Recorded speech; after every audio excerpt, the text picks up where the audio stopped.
Hello and welcome to the Phil and Simon show. It's all a little bit different, isn't it? So Phil and I'm Simon Minty, And I'm Phil Friend. and for the next few weeks we're going to mix it up a bit. We're going to do a shorter show, have a few more guests, and see what's going on in the world of disability and how this is affecting us. On our first show, we have Jeff Adams Spink, who is our news journalist, and he's going to be giving us the latest, what's out there, what's advice, and how this is impacting us as disabled people. We've also got Sam Renk, who's a well-known broadcaster, and she is self-isolating and is going to tell us a bit about how that works. And finally, we have the glorious Steve Day, stand up comedian, sometimes abnormally funny person, and he's going to do us a little bit of topical humour and, as he always does, make light of a very dark situation. Yeah, hi everyone. Today we're delighted to have with us Jeff Adams Spink, and he's going to kind of bring us up to speed on the latest news and views and stuff like that. So, Jeff. Well, I think the most important issue to cover for us disabled folk is the concern in the community about the coronavirus bill, which will suspend local authorities' duties under the CARE Act. Now, it's been mooted that, this will only happen in extremis, but a lot of disabled people are understandably quite concerned. Just to quote the Department of Health, they say, we know that you'll be committed to delivering on all your existing duties during the coming period. However, we need to prepare for the possibility that during the peak of an epidemic, a great number of people will need social care. Many staff will be unavailable due to illness or the need to care for loved ones. So I think it's the Department of Health planning for the worst case, but it's basically worried a lot of folk, and they want some clarity on this. Has this been a concern to you, the idea that if people go off sick, they're not going to be able to come? Absolutely. When this thing blew up, I was still with my partner living here, and then she went back to the States on Friday, and I suddenly felt extremely isolated. Hate to use the word vulnerable, but there, I'll put it out there. I just felt that if people stopped coming to work, it would be very problematic for me. So what I did was, as a contingency, I asked one of my care staff who doesn't have other responsibilities at home, that doesn't have children or a partner or whatever. I said to her, would you move in with me for the duration? And she said she would. So that's my fallback plan. And I'm trying to work out. So this bill says what? What's the sort of responsibility, or is it suspending all responsibility? I think it's suspending the responsibility to provide on a statutory basis care to each and every person where that service is provided either directly or through a council employed agency. I think it's much less clear in the cases where people like me and perhaps other disabled people receive a personal budget from the local authority and then employ people directly. Jeff, do you have any observations about how the support workers themselves are feeling about the risk to them? Because something I've been hearing about, I know we all have, is the sort of lack of equipment for people, PPE stuff, the keeping themselves safe from the infection. Have you got any sense of that from people? My feeling is that although my staff are worried, they are overwhelmingly dedicated and loyal, and they'll do their level best come what may. That I don't imagine any of them would say, well, I'm sorry, I can't do that bit of personal care. I can't help you to get in the shower or all of those things because I'd have to be too near to you.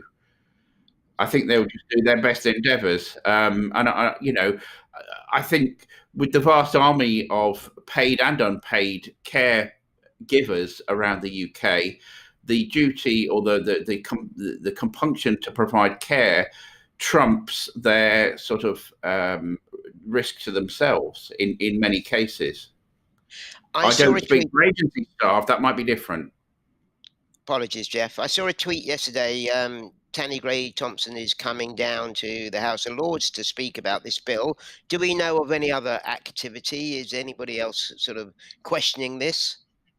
Well, our friend Baroness Jane Campbell of Surbiton has written to Helen Whately, the Minister of State, at the DHSC, which is the Department of Health and Social Care, and Thank she you. wants to know what plans are in place for those disabled people who can't self-isolate in the event of one of their personal care assistants coming into contact with the virus, either directly or indirectly.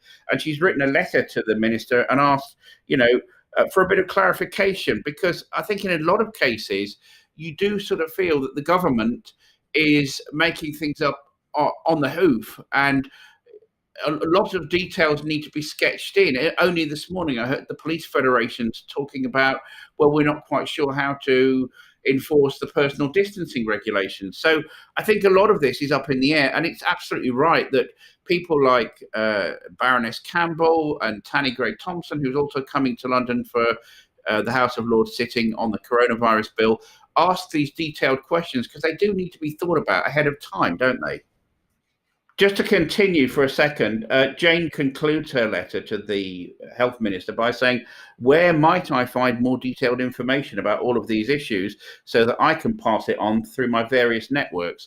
So it's great to know that people like Baroness Jane Campbell and Tanni Grey-Thompson have got everybody in their minds when they're scrutinising this emergency legislation.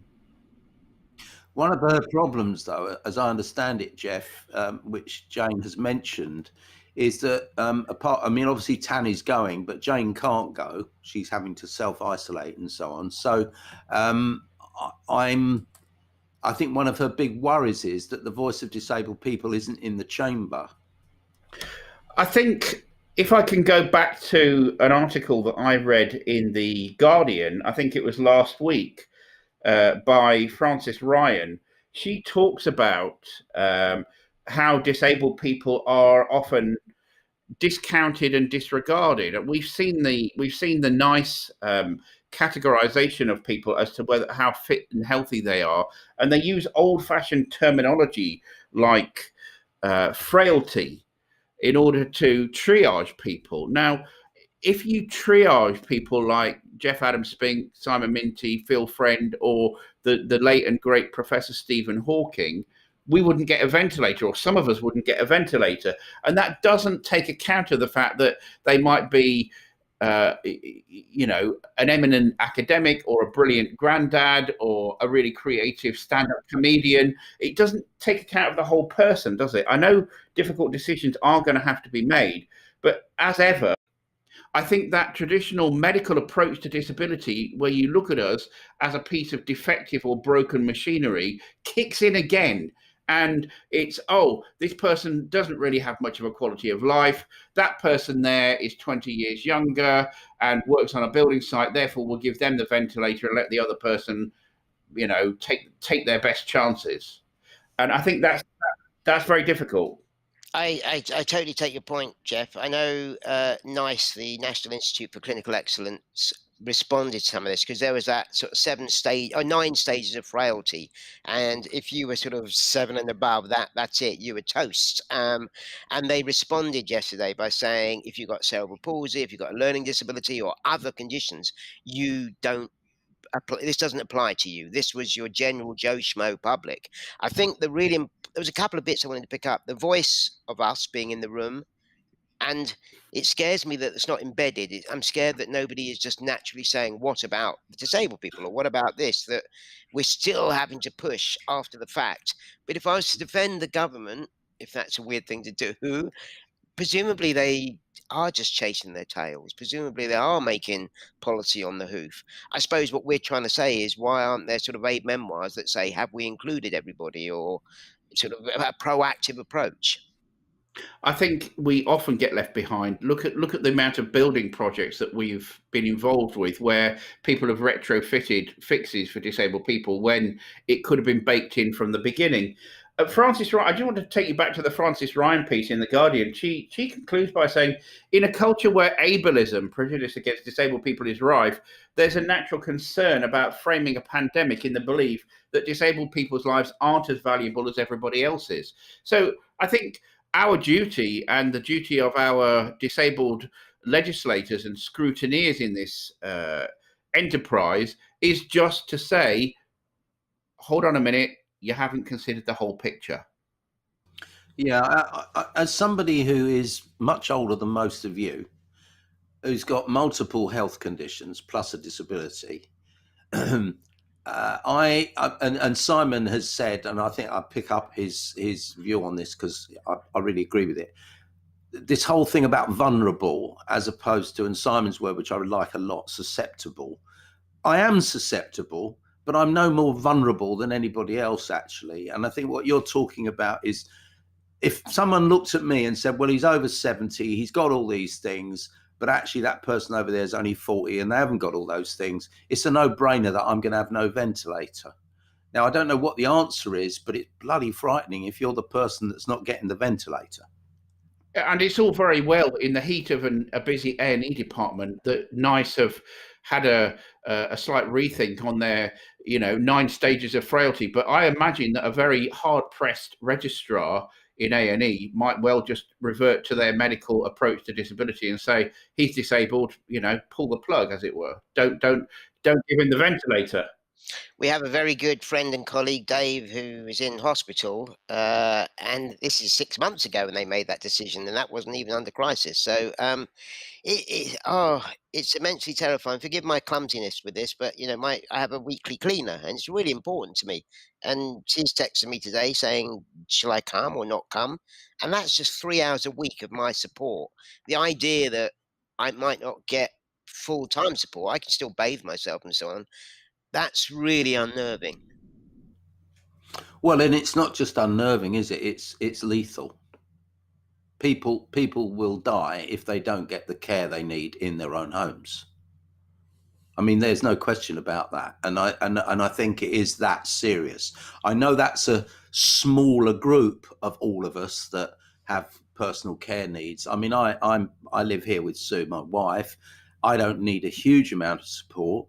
But one of the things I value hugely, having her here, and I know you guys, Jeff's support workers moved in, so things have changed. But you, Simon, you're living on your own. That's going to have a whole range of impacts on people, not just disabled people, but all sorts of people who are now very isolated and may have quite vulnerable mental health and things of that sort. So, it is very worrying. I think this is we should do another show on this, because at the risk of being overly dramatic, we start heading into an area of eugenics and euthanasia and the value. And a bit of me wants this whole crisis for all of us to come out and go, hang on, we need to value each other more. We need to be more supportive and all the good stuff. But it could go the other way. It could be, well, hold up. And you've even heard that the value of some people's lives, if they've got an underlying health condition, people go, well, that's fair enough. They've died because they've got something. It's a sort of reinforcement of that. I can see you smiling.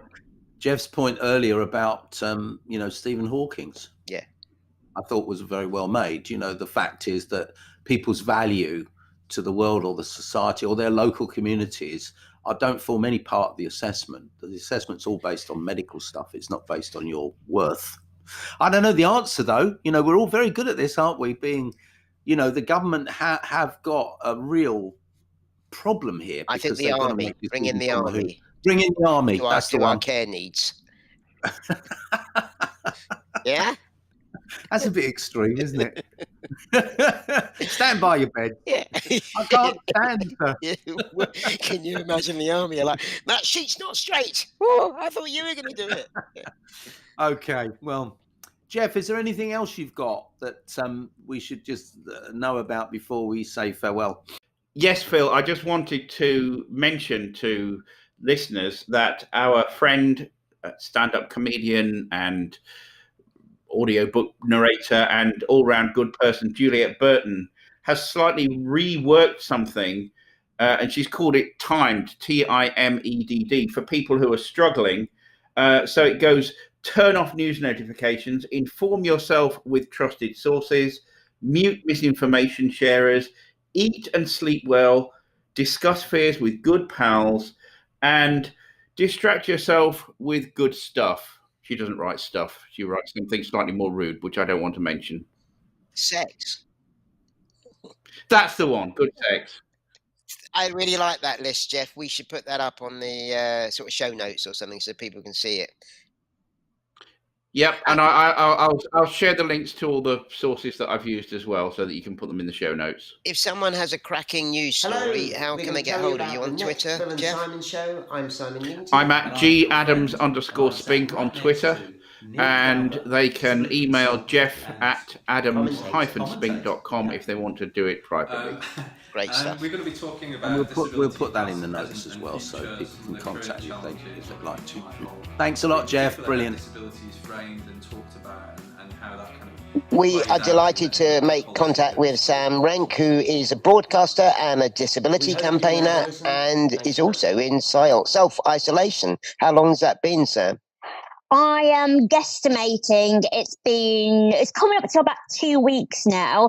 I think the days are blurring into one. I'm sure a lot of us are feeling the same, but I went on Jeremy Vine's show on Channel 5 a couple of weeks back, and I was interviewing some specialists, and they kind of weirded me out, and I felt quite guilty for being, well, not guilty, no, I kind of felt like now I need to take time, take it seriously. And I also got quite a lot of negative trolling after the show online. I think people were a little bit, I don't know, a bit arsy with me for being on television. When I was saying, should disabled people be isolating or not? They thought I was favouring getting money over my own health, which obviously isn't the case. And my whole point was, up until then, there wasn't much advice out there for people with disabilities, particularly those who are self-employed. So, to answer your question, and I am a northern girl, so I like to talk. About 2 weeks, Simon. About 2 weeks. Maybe we'll come back to the money bit, but why are you in self-isolation? And you said the specialist kind of spooked you a bit. So a few years ago, I actually had pneumonia, developed sepsis from that. I've got a 50% lung capacity, and So I found out something new about my condition, which is osteogenesis imperfecta, more commonly known as brittle bones. So I had severe scoliosis. So I've had all that, like I look like a Christmas tree on the inside. Got a lot of titanium on my spine, and they straightened all that up. But I thought my 50% lung capacity was relation to the scoliosis. However, I have now been informed, after doing a bit more research, that because I don't have type 1 collagen in my body, that collagen is a big part of your lungs as well. So breathing difficulties is the number one killer of people with osteogenesis. So given all that information, I thought it's best that I not contract corona, because I was on a ventilator. It was the scariest thing ever for me, for my family, and I don't say that lightly. I've had over 200 fractures in my life, and I would rather have multiple fractures than, have my breathing compromised. It's a scary, scary thing. So I took it upon myself to self-isolate, because I think I'm quite a fabulous person. I don't particularly want to die, and I also don't want anyone else to die. So what are you doing, so Sam? that's where we are. What are you doing to get the very simple basic things like food and stuff like that? Are people calling on you? How are you managing that? So I've been caught out in the past. Where I used to live, I lived on the 5th floor, and there was one lift. So when the lift was broken, I couldn't even get Tesco's to deliver, because they won't physically go higher than two flights. So I'm a bit of a bulk buyer anyway. So I always have, tinned soups and copious amounts of toilet paper. So in that respect, I feel like I had a good head start. And I also, when we started hearing the news of corona, I made sure that I got my repeat prescription. I got all that, and I did a tweet actually. I tweeted, to the community to say, start making provisions. So I think I was well prepared in that respect. And also I do have I do get direct payments. So I have a PA. She pops in 3 times a week normally, and runs some errands for me. But I've limited that to once a week. But she works with other elderly people with dementia. So we've kind of been really savvy about it. She took her kids off school way before the government suggested. You know, when she comes to my home, we kind of stay in separate rooms. We both have masks. I know that the masks aren't 100%, you know, foolproof. Like, they're more for us not to kind of touch our faces and things like that. She'll wear gloves, she'll take her shoes off, you know, so we're being quite savvy, but I've just limited her to once a week. And I find myself, because I get quite anxious, and I like to have a very clean space in my home. So sorry. I want to, link to that, because you're a social butterfly or a social animal. You like broadcasting, you're out there with people. How's the mental health in terms of being on your own? It's really, it's strange, because even though my job requires me to be very out and about and kind of engage with as many people, I actually really, really like my own company. And I think that stems from having, growing up with osteogenesis and having a lot of time where I've spent on my own, being excluded, never getting invited to sleepovers. So I actually quite like my own company. So far, I've kind of, my mental health has been actually, ironically, a lot better, because my anxiety gets flared up when I have to go, like in a taxi on my own, because I've had quite a few bad falls. So actually, at the moment, I'm doing all right. But that doesn't mean to say that, I'm not being proactive. You know, I am making sure that I get up at a regular time every day. I am kind of showering every day, putting a little bit of, makeup on, or even if I can't be bothered to put makeup on, I'll put some nice perfume on. So I'm trying to keep my routine as normal as possible. I mean, even though you might think I do, I'm out and about, I would say that actually I spend a lot of time at home anyway. I think social media perpetuates a life that isn't necessarily true. So everyone says to me, gosh, you're so busy, when actually I've spent 4 days that week at home, and I do a lot of writing. I write for the Metro, I write for Possibility magazine, I do guest blogs for a number of different charities. So I'm quite used to, I've got my little office set up at home. So at the moment, I feel like this is very manageable. I'm quite lucky. I've got an outdoor space, so I can go and pop there. And I do have a cat, which is, she will not let me wallow or sit on my own for too long. So that's been quite a good thing. And I've been scheduling in, kind of talk time with people, FaceTime. And I think if I am going to do the whole 12-week isolation period, which has been suggested, my PA has offered actually to drive me up to Lancashire to be with my mother and my stepfather, because they live in a really nice kind of countryside. They're very isolated, but it's a big home. So I think I might do that, just so that I do have a little bit more interaction with someone along, down the line. Are your parents affected by all of this? I mean, everybody is, but I mean, are your parents in the sort of group that might be at risk? Yes, so my mum's just turned 61. She's a nurse, so she predominantly works in residential care. So this is going to be her last week of work, and then she's going to stop. But my stepdad, my stepdad is actually quite a heavy smoker, and I made a point to my mum that he's not going to want to stop smoking anytime soon. He's in his 70s. I think he'll take that to his deathbed.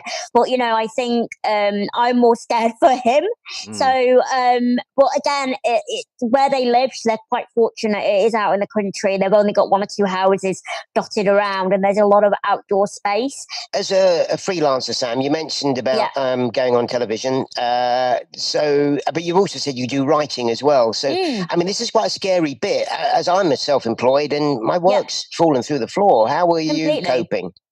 I think it's about being quite savvy, kind of trying to find ways to reinvent yourself. I am very lucky. I've got regular writing work that's kind of still going to continue. I have myself lost out on quite a lot of consultancy work. Jeremy Vine have asked me this week to maybe do a Skype Good Morning Britain, which I think is great. I'm hoping that, in future we're going to adopt better ways of, how we work across the board. But I'm going to be doing, I've already said yes to quite a few voluntary pieces. And, I'm going to take this time to use it as a kind of a test run. So I'm going to be doing some work about mental health, and we're going to do a Zoom class with a number of people. And if it kind of is successful, then we can use this as like the pilot. And then when everything goes back to normal, so to speak, maybe we can then turn this into something we can make money out of. So I think people need to really think outside the box. I was rubbish at writing when I was a child. My teachers always said, like, "Oh, Samantha, your handwriting is terrible. You can't spell. Your grammar is atrocious." And now I've got a regular column in the Metro. And that came out from me having quite a bad fracture in my collarbone. And I was like, right, I'm in bed. What can I do? And I started writing and saying to people, please, will you kind of take my writing? And, the rest is history. So Good for you. I urge people, it's going to be tough. Money's going to be tight. But I think, our imagination, our creativity isn't on lockdown. And I think we need to remember that. And I think a big part of that is maintaining a good routine. Don't get into a position where, you're kind of on the sofa every day. Leave that to the weekend like you would normally do on a weekend. You're ruining my time, Sam. I That was know, exactly my I plan. know, I And know. chocolate, I'm allowed to eat a lot of chocolate, aren't I? You can, as long as you put underwear on. I'm happy with you eating chocolate. Sam, just a thought, really. It was I loved the idea, Sam. Seriously, good advice about people sticking to routines and things. And you mentioned that you'd learned how to write, and you obviously got much better at it, and people are reading what you're. Is there over the next ish?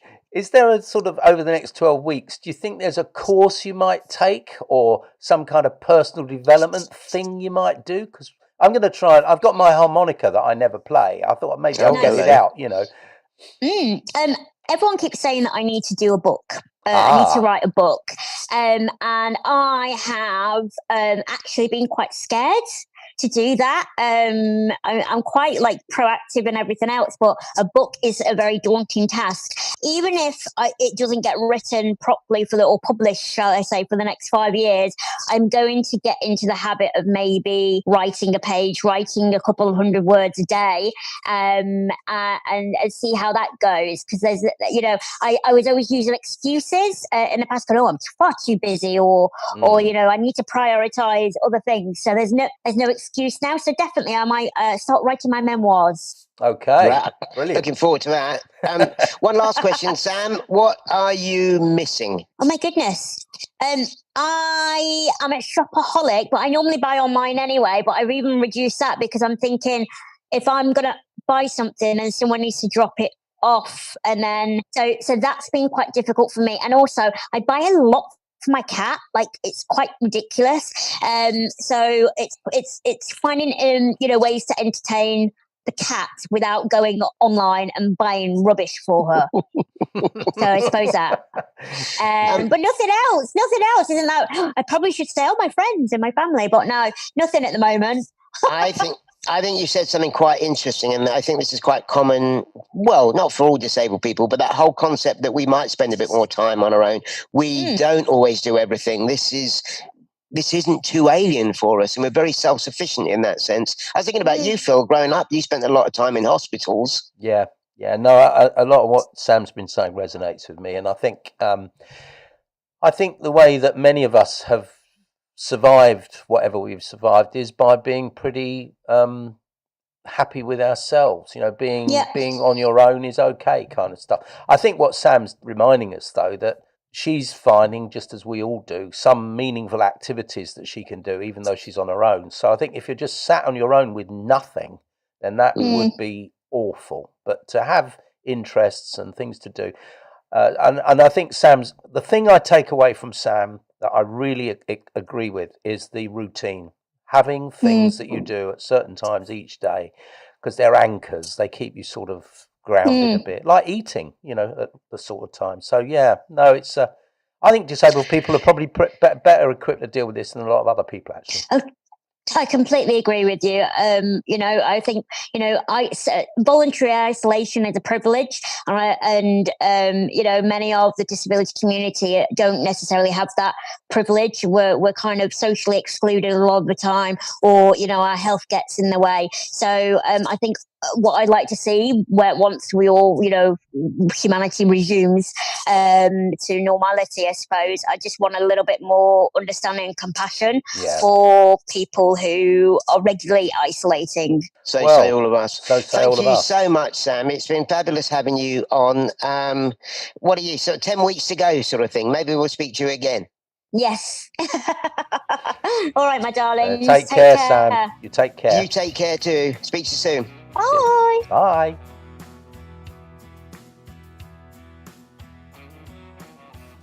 We are delighted to have the very funny Steve Day. If you want to catch him, he's broadcasting every night at 7 o'clock on Facebook, so you can tune into his stuff.